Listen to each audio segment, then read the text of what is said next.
What is up, guys? JT Anime Nerd here, bringing you all that nerdy goodness. Today, I am here to share a glimpse of the next installment in my version of the DC Extended Universe / Snyderverse with the movie Cyborg. Now, I am starting to double down on my editing, which means that it's going to take longer for these videos to get finished, so I figured I'd give you at least a glimpse at the video to come. I should have the full video out by next week. So I figured I'd put this in its place for this week and get you guys hyped for what's to come.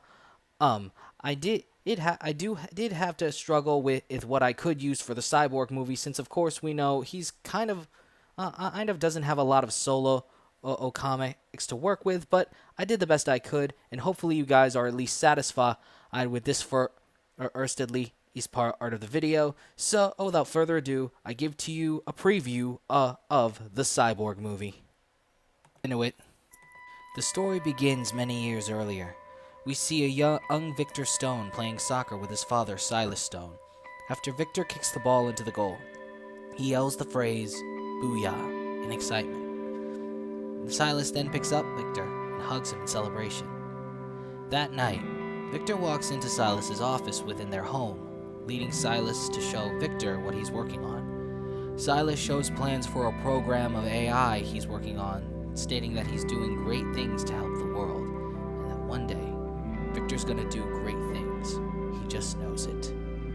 As the sun outside the house sets, the light of the sunset flashes red and blackens the screen, showing and giving us the title card for Cyborg. Present-day Metropolis, Star Labs. Cyborg is having his processing skills tested by Ryan Choi, director of nanotechnology at Star Labs. After a successful test, Cyborg asks Ryan about his latest experiment, to which Ryan explains how his current study is on the manipulation of atoms, stating that it was a project he inherited from his mentor, Ray Palmer. Ryan then explains that, like his mentor, he's studying the effects of ultraviolet rays on atoms, to which Cyborg mentions that such a combination could have an explosive effect, to which Ryan states that his mentor figured out the hard way. Suddenly, Cyborg's robotic eye begins to flicker and spark, leading Cyborg to feel what could be described as an immense headache, causing him to scream in pain. Ryan then gets Cyborg on the nearby table, not knowing what to do since he isn't a robotics expert. Cyborg begins to once again have the same visions he saw when they revived Superman, seeing Darkseid take over the world and Superman holding Batman's mask, seemingly have killed him. Cyborg then begins to calm down, free from the visions and shrugging them off as a malfunction, much to Ryan's concern. Ryan attempts to ask Cyborg if it's them again, referring to Darkseid and his servants. However, Cyborg is adamant on stating it was just a malfunction, something Ryan already suspects that it's not. Cyborg then expresses his thoughts on the idea of Ryan making Cyborg a full-fledged robot, despite, once again, Ryan isn't a robotics expert.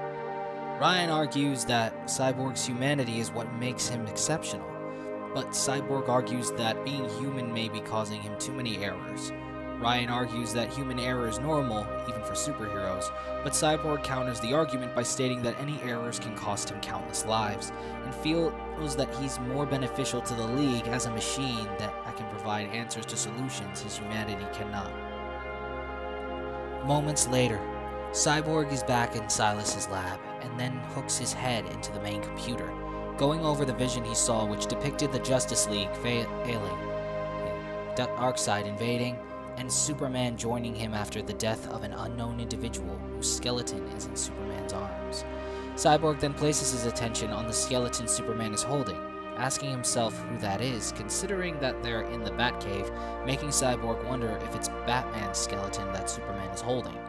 Cyborg then tells the computer to activate memory files, leading him to witness a neural recording of the latest memory of him, his father, and mother all together.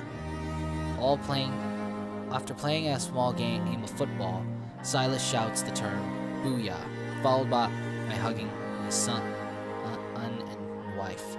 A younger Victor asks his father Silas if he'll come up to his game when he becomes a real football player, to which Silas promises he will, which would ultimately become an empty promise.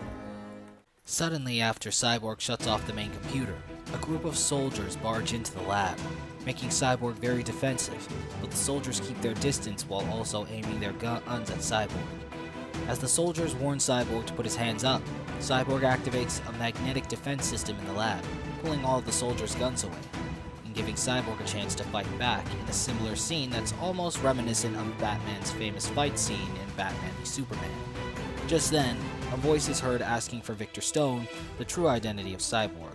Cyborg then turns to see a masked soldier who shoots Cyborg with an EMP device that attaches to Cyborg's body, rendering him temporarily unconscious. Moments later, when Cyborg wakes up and reactivates with an empty cell, he finds himself slightly limited as there is no technology in the vicinity of his sight, and he's unable to detect any nearby due to a slight pain in his head during the attempt. Just then, the door to Cyborg's prison opens, revealing Rick Flag to be the one who shot Cyborg, as he is wearing the same gear he wore when he shot at Cyborg, with Cyborg being familiar with him as he knows about Task Force X. Rick then escorts Cyborg to their main command center, revealing that they've brought Cyborg to Belle Reve, which also serves as a second Argus headquarters. Cyborg is then introduced to Amanda Waller, someone he's already familiar with, and even warns her about the threat he poses now that he's within their headquarters.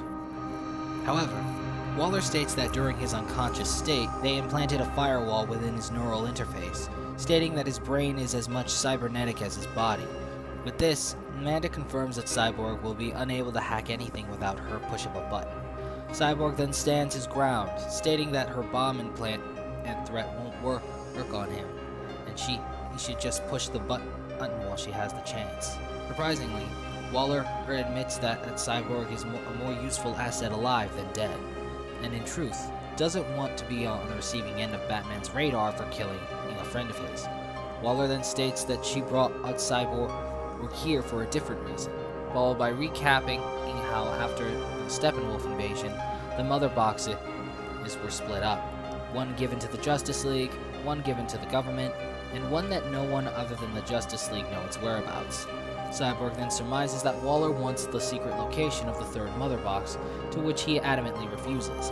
However, Waller states that that's not the reason he's here, but that he's here because the government's box was stolen. Enraged, Cyborg asks how they even could have lost the box.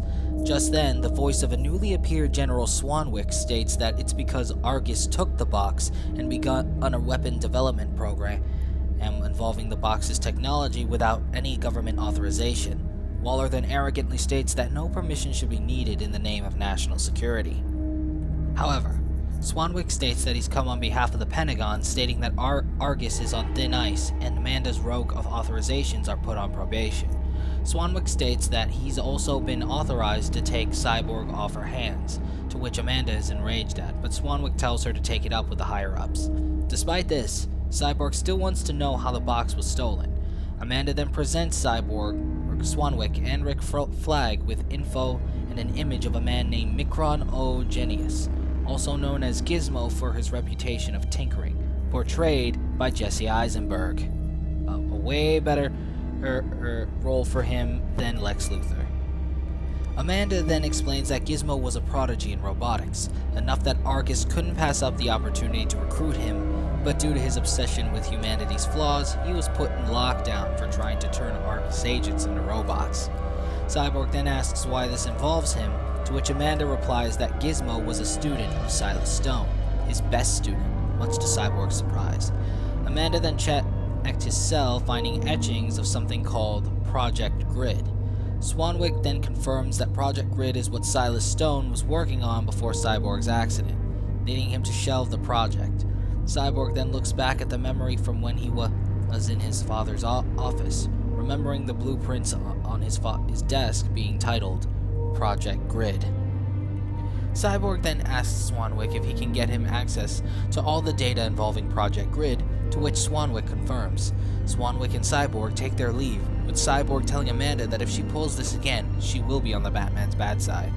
After the two leave, Rick asks Amanda if she's really just going to let him leave, with Amanda stating that while it's currently out of her hands, she's not stupid enough to leave the biggest threat to national security alone. When the two finally get it outside and out of view, Cyborg laments his distress about the firewall implant within his head, leading Swanwick to use his powers to phase his hand into Cyborg's head and attempt to remove the implant, to which it fails. Cyborg then realizes that Swanwick is not human, much to his surprise, something that Swanwick will have to fill him in on another day. Back at Silas's lab, Cyborg looked as much as he could for Project Grid, but turned up with nothing in the main computer.